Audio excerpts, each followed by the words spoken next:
Here's what you can look forward to on this episode of The Nice Guys on Business. The moving industry is notoriously kind of got a bad rap, from years of unscrupulous movers, and we're trying to change all of that. We want to change moving companies in the eyes of prospective customers so that ultimately they have a more favorable impression of what we do for a living as our day-to-day trade, and ultimately be able to provide a premium service at premium prices and ultimately make more money. The Nice Guys on Business podcast. They're going to need a bigger boat. Go from where you are now to where you could be. Get expert tips to grow your business, to be more productive and more efficient, whether you're trying to build influence, grow your community, or make it rain. Best-selling author of Nice Guys Finish First, Doug Sandler, can lead the way. The Nice Guys on Business is produced by TurnKey Podcast Productions. Now, here's your host, Doug Sandler. All right, Nice Guy community. Today is the bootstrap inspiration of all. Now, with $600 and a pickup truck, and at the age of 21, today's Nice Guy guest made it all come to life. A business gone right. He now teaches others how to do what he did following the plan that he put in play. He's now CEO of Two College Brothers Moving, Storage, and Franchising, podcaster, entrepreneur, and owner of 5 businesses extraordinaire. Wade, I'm excited to have you here. Wade Swikle, welcome to the show. Thank you. I'm really excited to be here too. I think what you're doing is awesome. This is going to be a great podcast. And what was really interesting, and I didn't realize this until I started doing some research on you last week, as I was sharing just a moment ago. Nice Guy community. I had about 2 minutes of conversation, and Wade was eloquent, and so he was poised enough to say, "Shouldn't we talk about this on the show?" And I'm like, "You're probably 100% right." So let's do this. So the difference between a general business show, which is what the Nice Guys on Business is, versus a very specific niche show like my Mustang podcast and your podcast. What's the name of your moving podcast? What's it called? It's called the Grow Your Moving Company podcast. All right. So Nice Guy community, the riches are in the niches, or the riches are in the niches, however you want to say that. But Wade also had a general business show. And share, like, what would that, not what was it about, but just share the results versus the general business versus the micro niche. Talk about that for a second. Yeah, so I got into podcasting probably like 2016 or so, and I had a show called the Attain Anything podcast, and I hosted it with a friend of mine who owned a couple businesses. He was big into health and fitness. He had a CrossFit gym and a healthy meal delivery company, and we were both really busy, getting our businesses off the ground back then. And so we'd have to do this thing at like 5 or 6 in the morning and, over coffee. And, that one was a ton of fun because we would talk about all kinds of different business related topics. But there's so many general business and personal development podcasts out there that we just struggled to get any real traction with it. Like we were getting, I don't know, maybe 60 or 100 listens a month. And, around 2017, I was trying to figure out kind of the secret sauce to my moving business. And I was picking up the phone and calling moving company owners and just asking them for advice. And I was like, you know what? Like, these are awesome conversations. There's just so many golden nuggets here. And at the time, there was no other moving industry specific podcast. So I was like, let's turn this into a podcast and see what happens. I didn't really have an end goal in mind with it. And I just figured it would just open up some doors. And it definitely did. And so we ended up shutting down the Attain Anything podcast. But this Grow Your Moving Company podcast is now the longest running active moving industry podcast that's out there. That is freaking awesome. And that's great. And I think that now you don't know my partner Strickland, but he and I are just stupid enough to not even look at any of the statistics. So we stayed in the general business category, even though I have all of these micro niche shows like the Ford Mustang show. And I have another show for my Ford truck. And I have another one called Sales Training for Podcasters, whole bunch of different ones. Our show gets about 50,000 downloads a month, which is a pretty healthy number relative to the, I'm not Joe Rogan or Tim Ferriss or anything like that. But what's really cool is even though it's a general show, we get a big audience. And the challenge is the conversion. We have a really crazy low conversion on our Nice Guys on Business as opposed to my Mustang show. And I would assume that it's probably the same for you. You're talking specifically to moving company owners, or probably the people that run the company, and you're giving them specific information. And I'm assuming you're using it as a business development tool for your franchisees as well. Is that right? Absolutely. Yeah. So, I mean, it's basically just a piece in this whole moving company ecosystem that I've been building over the years. Our first franchisee actually started listening to the podcast, found out about us through the podcast, and we were promoting a retreat because we host, that's one of my businesses. We host these, we call them our Moving Titan retreats, where we bring together moving company owners for like a mastermind several times throughout the year. We're starting to turn that more into a larger scale conference and bringing in big name guest speakers. But he came out to one of our retreats after listening to the podcast, and he had a moving company in South Carolina with a business partner. And he ended up coming back from the retreat being like, man, like I want to change all this stuff. I'm so fired up. And his business partner's like, no, we're doing okay. Like, I don't really want to do all that extra work. And so he's like, well, I'm going to go down to Florida and start my own company. And so he ended up getting bought out by his partner. He called me asking for some advice to start a company in Florida. I was like, how about a franchise? And the rest was history. So, yeah, I mean, it's just served a lot of different purposes. From a learning standpoint, I learned something new every podcast. Networking, I know moving company owners now in every corner of the country and Canada, but also vendors. We have sponsors for the software and the tools and the marketing sources and the stuff that we use. So we get a lot of trade deals, or we get kind of inside access to beta test new products and services. And then it helps recruit people for our retreat business, and as well as franchisees and talent. I've had people that have come to work for me that have listened to the podcast that were working for some other moving company. I got so many questions for you, because I see there's a lot of, even though it's totally different industry, moving industry versus the podcast production business, there's a lot of similarities in that we've created a system, and Strickland is amazing at this. He created a back end system for our production business that could be scalable to any number of, we could have 200 clients tomorrow and it wouldn't put any strain on the system, even if we only had 5 clients when we started, because what ends up happening is, you create a system that's multipliable or duplicatable and makes it really, really good to be able to do that. So it's like, okay, well, now the self-serving question is this: how do you do that? Like, for me, we expand our business by, isn't this great? I brought you on as a guest of the show. Now I'm going to put you in as a coach here. You're going to help me here. But I understand, because this is great. Like, guys like Jeffrey Gitomer and Gary Vee have been on the show. Ariana Huffington. We've had some really big names on the show. What it comes down to is sometimes you just meet some great people that could really help you. Yeah, absolutely. Yeah, I've got some really exciting guests coming up. I don't know if you're familiar with Andy Elliott, but he's a big sales coach and trainer that is going to be coming on the show. Tommy Mello, he has the Home Service Expert podcast. It's like a top, I don't know, iTunes top 50 in the home service category. So yeah, I mean, it's just allowed me to connect with some awesome people and just learn a ton along the way. And it's just opened up a lot of doors. So talk to the entrepreneurs that are in our community that are looking to, hey, I have a great idea. I've got this business, and now I want to actually teach other people to do this business, because you've evolved from a guy that owned a moving company to a guy that franchised to a guy that taught the systems and the environment so that they could go anywhere and do it, right? I mean, because you also have a coaching business. Is that correct? That teaches people how to do what you've done? Well, it's a retreat business, so I don't pretend to be the expert. I'm not necessarily coaching. I do a little bit of coaching and consulting for people, but it's a very small portion of what I overall do.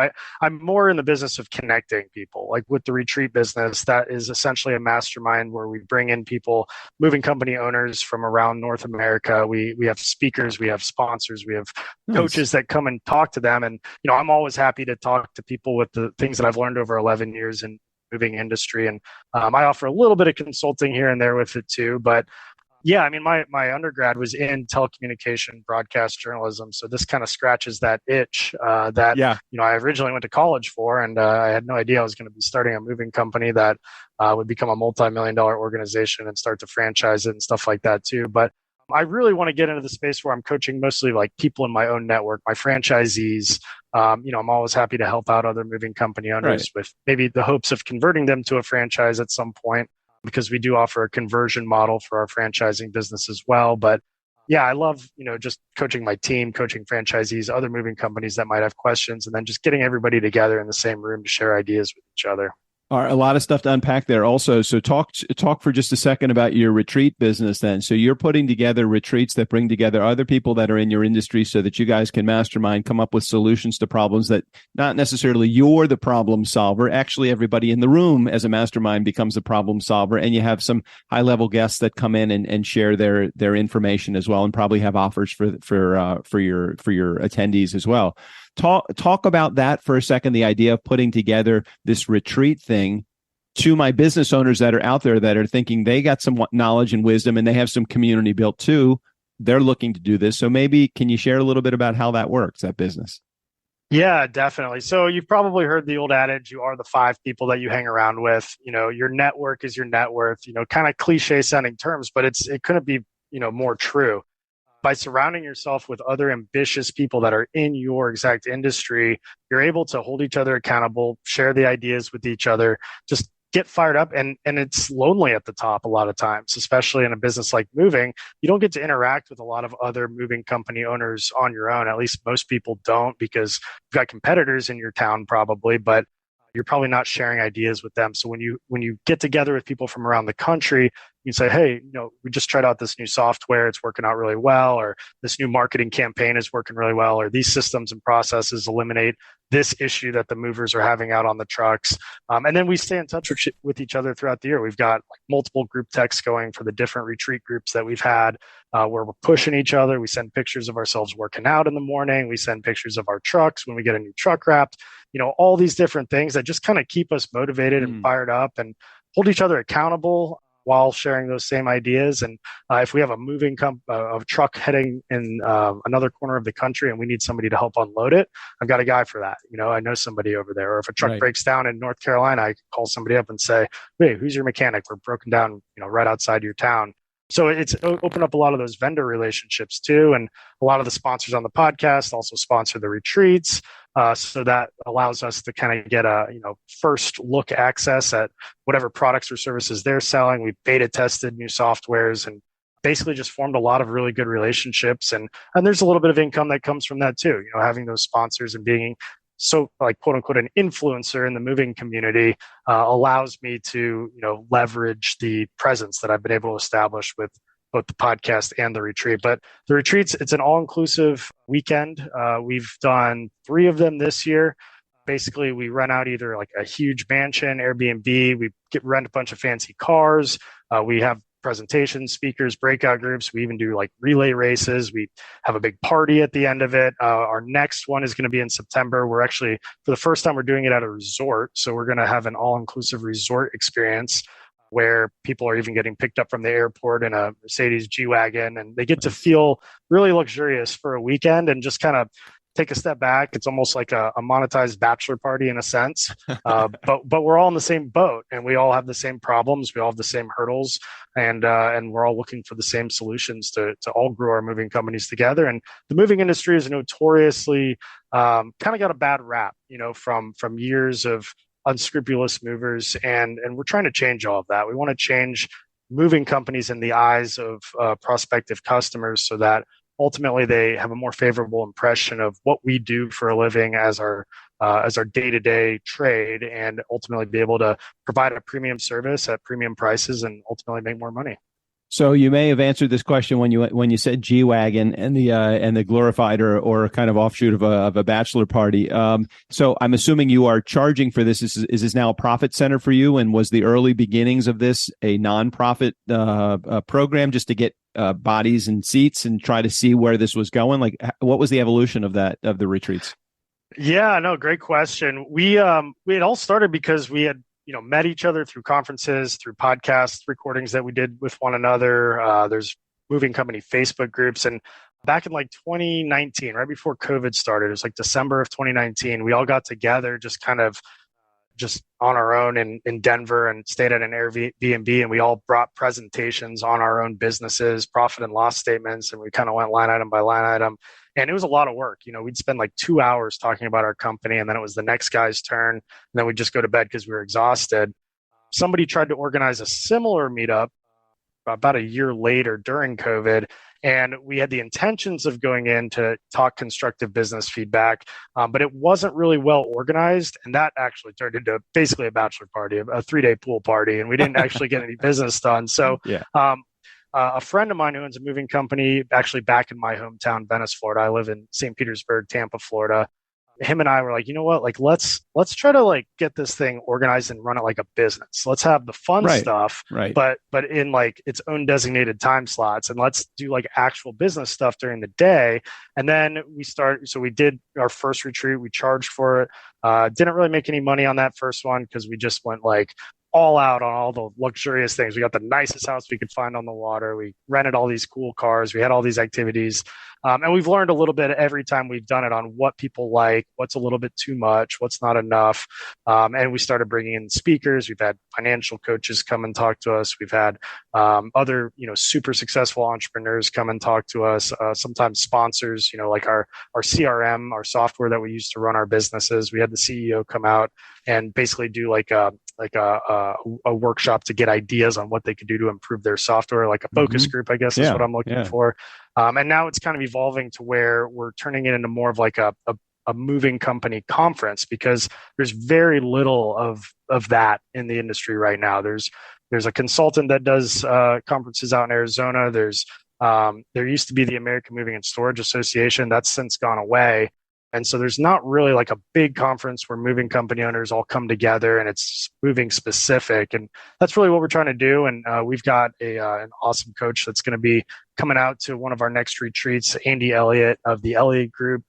He's kind of taken off. If you haven't watched any of his videos online, he's kind of like a young Grant Cardone, super energetic, incorporates a lot of fitness. I'm big into fitness. And he's going to do a whole day sales training at that conference. So it's great for networking. It's great for the accountability and the mastermind effect, but we're also just trying to provide maximum value. And as it's growing, we're getting more attendees. We're able to charge more. We're doing the all-inclusive resort where we cover all the food and the drinks and everything and all the fun activities. And it's just a great time. I come back fired up every time, and we've had a lot of repeat people that have come to multiple of them. So it's really evolving, and we'd like to get into other industries. We're looking for ambassadors. We'd love to have like a realtor Titan retreat, or a lawyer Titan retreat, attorney Titan retreat, or a doctor, or whatever niche industry with somebody who's well connected in that industry, and we'll put the event on. You just have to help find the bodies to come and join us. All right. Now, Wade, you just threw up a challenge there for our community, and for me, for that matter. We have a podcast production company. We work within three vertical markets: legal, financial, and medical. And those are three that potentially are really ripe for doing the retreats. And I kept thinking, as you were sharing your story, man, I would love to put together a retreat. My challenge is, my zone of genius is definitely not putting together retreats. I have a huge sales background, and my partner has a great systems environment background, and we would love to do that. We would just need a partner in figuring out how to make it work. So conversation for later, for sure, but I definitely want to have that conversation with you and how we might be able to benefit our clients. Absolutely. The other thing I wanted to ask you, because a number of things that you said in that last bit of conversation that you had, was the whole idea. When I introduced you, you started with $600 in a pickup truck, and you created a multi-million-dollar business. The question that many people in my audience would have potentially is, how do I just go beyond just me, and making $50,000, $75,000, $100,000 from my business? How do I go beyond just me and create an environment where not only can I make a healthy 6 or 7 figure income, but then I can maybe even branch off and have other offices for my company, or even think about franchising? How did you know at what point you were ready for all of those things? Yeah, well, the mentorship's been huge. I mean, just talking to other moving company owners on my podcast and through the retreats, and just in other businesses too, kind of reading between the lines on attending other industry conferences and just kind of seeing how those are laid out. And, looking at other businesses, I can't walk into a business without like picking it apart and be like, oh, they could be doing this better or that better. But really it comes down to systems and processes, and just building an awesome team of rock stars, being comfortable delegating some of the stuff that you do. Because I mean, what I've found with my current team today in the moving company is that they're better at that job than I was. I've done every job at one point or another, but my operations manager is better at operations. My sales guys are better at sales, so that's been a game changer, getting the right people on board, having those processes and those expectations and those checklists laid out so that they come on, they streamline the training. We have all of our systems and processes all the way from mover up to general manager and beyond, customer service, sales, whatever position it is. It's all documented in Trainual. We've got training videos that we've filmed in-house, basically to walk people through things, but even administrative tasks. We use Loom to record, administrative tasks. Same. And just being able to replicate that and then having clear standards and a scorecard or some kind of an incentive plan tied to it and just getting the right people on board. You've probably heard long to hire, quick to fire. I mean, it's true. I mean, you want to get to a point where you're quick to hire and quicker to fire if they're not meeting the expectations. But the first step is to have those expectations laid out, have the playbook written out, make it as simple as possible so that a high school kid could understand it. And then just having other systems in place to hold them accountable for following those systems. When did you know this was your thing? You're not it doesn't sound like you came from a moving company background. That just became the vehicle by which you could put to work all of these tools that you had created or learned through school and through your school of hard knocks for that matter. When did you know this was your thing? Yeah, no, great question. So I never grew up wanting to be a moving company owner. I wanted to be a baseball player, but obviously that didn't work out. But I realized from an early age, probably around high school, that I did want to start my own business in something. And I saw my friends that, my parents were both teachers. We had a middle-class income growing up, and I saw my friends that always had the nicest sports equipment or just drove the nicest cars. And when I would look into seeing what their parents were doing, a lot of times they were self-employed or they were business owners or entrepreneurs. And so I knew I wanted to do something. I wasn't quite sure what I wanted to do. My parents moved around a lot. I always say they were joggers, and they would go jogging in these neighborhoods and see a house that they'd fall in love with. And we moved like every 2 years growing up, even like across town, not necessarily into different cities, but just, in the area. And I hated every minute of it when they were moving so much. And my parents said, wouldn't it be funny if one day Wade owns a moving company? And I was like, that's never going to happen. Fast forward a few years, I was in college, and it was during the recession, and it was hard to find a job. It wasn't like today's labor market where companies are desperate for employees for especially entry-level stuff. I was competing with people with college degrees for servers at restaurants or whatever, general labor things that I was applying for. And I was home between semesters during the summertime, and I needed to find a job, and I just started posting ads online saying college athlete looking to do any kind of general labor.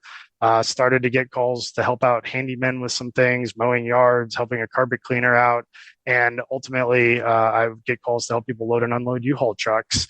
And so I liked that. I paid better than the other things, and I liked being physically active. I played some college baseball, and so I was in pretty good shape. I still like to think that I am, but it was good, hard, honest day's work. I'd usually get lunch and a tip at the end of it.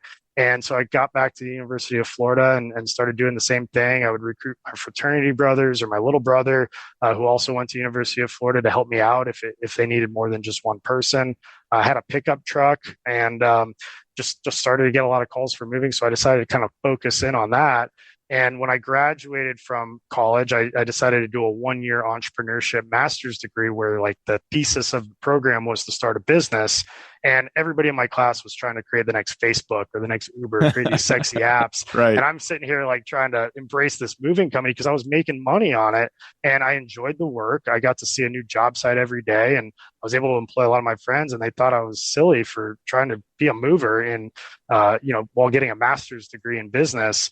And I was like, well, we'll see who's laughing, in the long run. And I don't think any of those classmates are still running their own business that they were trying to start back then. So yeah, just embraced it head on. I saw there was a need in the market for a clean cut, collegiate, branded presence in the industry. And people liked the idea of hiring college students at the time.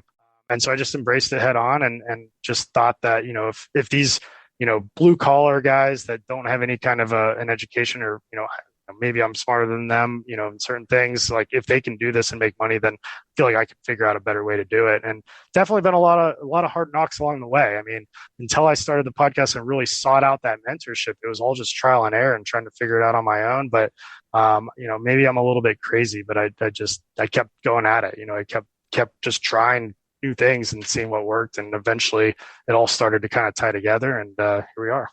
Well, they say that what's this expression? Success leaves clues and mistakes leaves a huge mess in your wake. What's some of the stuff that was maybe even early on that was like, oh shit, I really fucked that one up. That was bad. That was horrible. I should never do that. I will never do that again. And sometimes you make that mistake twice. Do you remember any of those early on big mistakes that you made?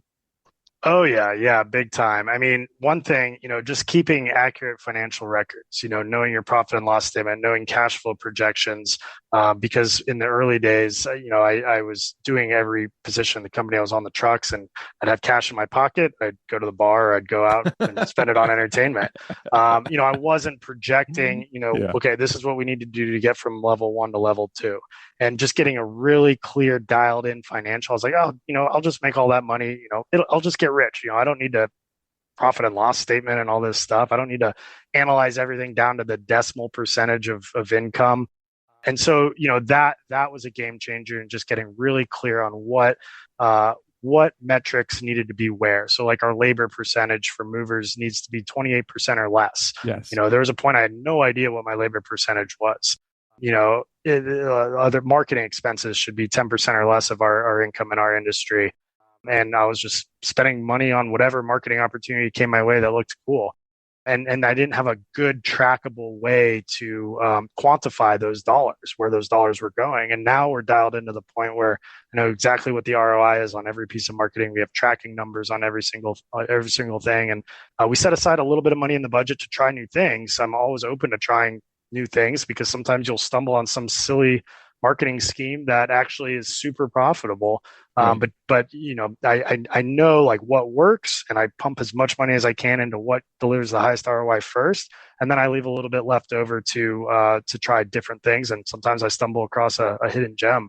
And I think knowing the numbers, getting marketing dialed in, made a big difference, because sales solve all problems in business. It's your oxygen. If you're having operational troubles, it's a lot easier to solve those if you have a lot of money that's coming in than it is if you're broke and you just have to, pray that this one operational system will work. It allows you to build out the systems, to get professionally recorded training videos done, to bring in really talented people to surround yourself and your company with, all that stuff. I mean, there's so many things I could talk for hours, but just to kind of summarize. No, it's great. And everything that you say, and again, let me ask the question, because I don't want to answer the question here. I want you to answer, because I think you're going to have a great answer to this, is what is it in your business that is translatable into basically any business that's out there? Yeah, I think knowing your numbers is probably the number one thing. I'm big on direct response marketing. There's a great book by Dan Kennedy called The No BS Guide to Direct Response Marketing for Non-Direct Response Businesses. I might have slightly butchered that, right. But it's a long title. But Dan Kennedy has a bunch of really amazing things. And just, I think a lot of entrepreneurs don't know the first thing about marketing, and just really understanding the psychology behind it and how to create trackable systems, always creating an offer with a timeline, deadline, creating that sense of urgency for the buyer, creating copy that resonates well. Pictures. There's a great book by Donald Miller, Story Branding, Building a Story Brand, where he talks about, figure out who your ideal customer is, and then relay all of your marketing material to resonate with that ideal customer. And a lot of businesses, I don't even think, know who their perfect customer is. And so they have a bunch of just marketing that isn't, it doesn't sync up with the other pieces, creating that consistent brand across the board, and knowing that your brand is more than just marketing. It's how you answer the phone. It's how your team shows up in front of the customer. I think all of those are really applicable to really any business. Wade, your message is so applicable to pretty much any industry that is out there. One of the things that I didn't ask you before I hit record, and even in our application, because we don't know until we kind of get here and start having the conversation. But I'd be really curious, what would be successful for you as a result of being on a podcast like ours? You're in the moving business, so there's probably very few people that are in the moving business that are in my audience, but there could be somebody that's out there. So what would be successful if after this episode airs, this result happened, you would be able to say, that Doug guy, he actually did what I wanted, this show to do for me. What is that? Yeah, so we're really trying to promote the franchise opportunity that we're offering, and you don't have to know anything about the moving business to get involved with a franchise with our company because of all those systems and processes that we have laid out. We're also trying to connect investors with ideal franchise candidates that might be young, they might be a rock star employee in my own company. They just don't have the money to go off and start their own franchise. So I'd love to build an ecosystem where we could connect investors with really, really good managing partners that could launch a franchise. I think that's a big one. And then just building up the personal brand, establishing myself as somebody who knows a little bit about business, so that when we do have franchisees that are looking at buying into our organization, or somebody who might be looking to attend a retreat, or somebody who might be looking to come and work for our company, I'm really trying to focus on building that personal brand too, because they're going to look to the top, who's leading this company, and establishing that authority and that credibility is another big reason I like to come on the podcast. So, I figure it'll just open doors. Again, I didn't really have an end goal when I started my moving company podcast, and it's allowed me to create other businesses and other opportunities and just meet really cool people. And I also learn a lot just talking to people like you. I appreciate you saying you learned something from me, but that's very kind of you. It's really interesting when you start to have guests that are further down the road where you are right now, and I feel like that's the evolution of TurnKey. We've had our business for 8 years now. We are not a 7-figure business right now, but we know that we have our hands on a 7-figure business. We know we can take it there. We have a great team. We have great systems. I'm the only sales guy except for my niece. I just put into a sales capacity also, so she hopefully will be making some sales for us. But I look at all this and I'm thinking, man, what a cool guy to learn from. So I really feel like I have learned a lot from you, just you sharing your message, and me thinking, man, we really are going down the right path right now.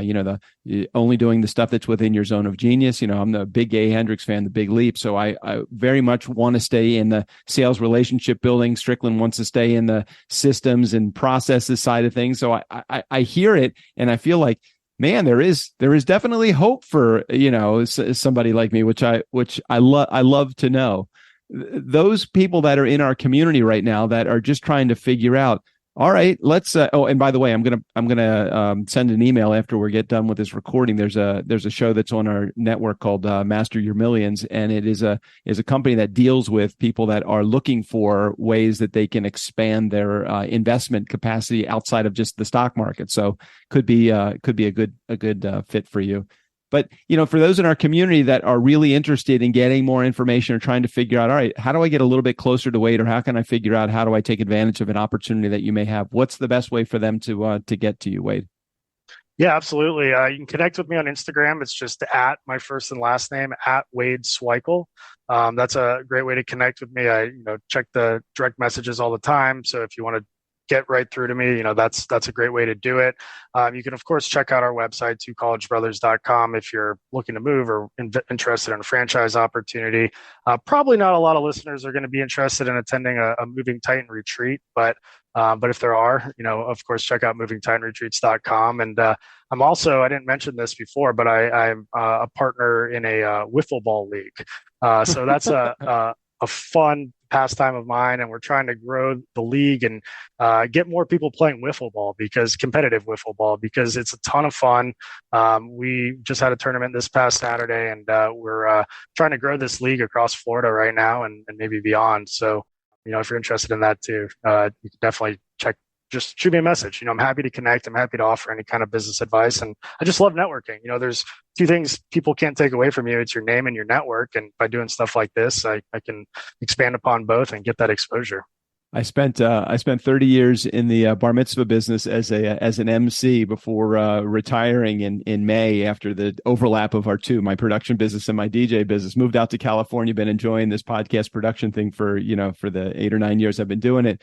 The guy that retired with me about the same time, he spends a lot of time in Florida. He's a part of the cornhole league. I didn't even know, like, wiffle ball. I didn't know there was any kind of wiffle ball league. He's part of the cornhole. That game that has the little. Oh yeah. I never even. I mean, I thought it was just a beach game. I didn't realize there was like a competitive situation going on there. So it's pretty cool. Very similar to wiffle ball in its enthusiastic participants. Yeah, we want to get it on ESPN one day. You've got all these little niche random sports. It seems like a new one pops up all the time. You've got spike ball, professional spike ball. You've got pickleball's taking off, of course. So why not wiffle ball? It's a ton of fun. I like it more than baseball from my baseball playing days. Well, Wade, I so appreciate you being here, and thank you for spending a little bit extra time with me. I know we went over our allotted time, but thanks for sharing, and thanks for being on the show. Absolutely. Thank you for having me. This was a lot of fun. Hey, Nice Guy community, never underestimate the power of nice.